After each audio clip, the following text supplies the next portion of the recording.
أعوذ بالله من الشيطان الرجيم. بسم الله الرحمن الرحيم.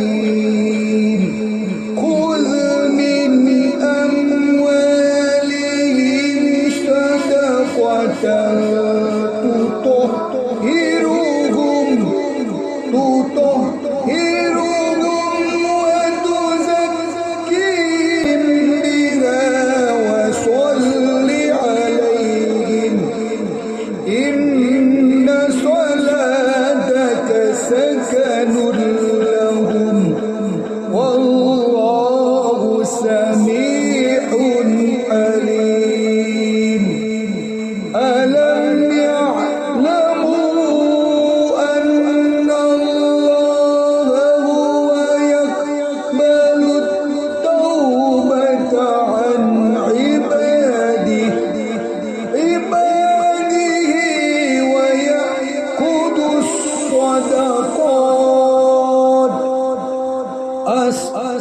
الصدقات وأن الله هو التواب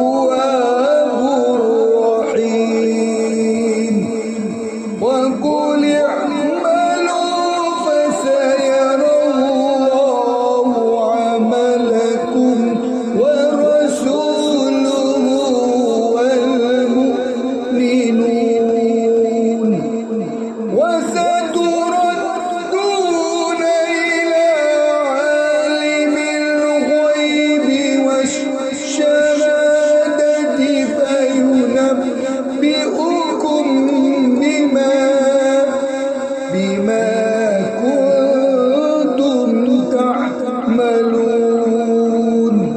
وآخرون مرجون لأمر الله إما يعذبهم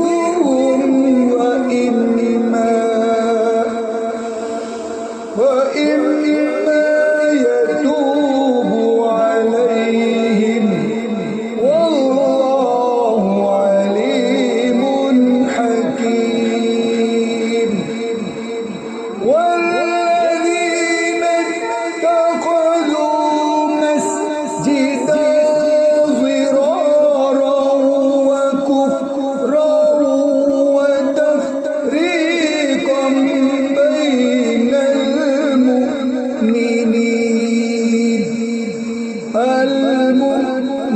المؤمنين وإرصادا لمن حارب الله ورسوله من قبل وليحلفن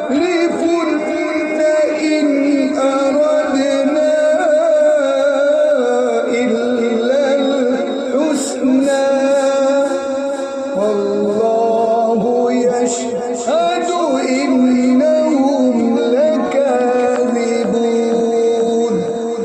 لا تقم فيه أبدا لمسجد أسس على التقوى من أول يوم أحق أن تقوم فيه رجال يحبون أن يتطهروا والله يحب المطهرين.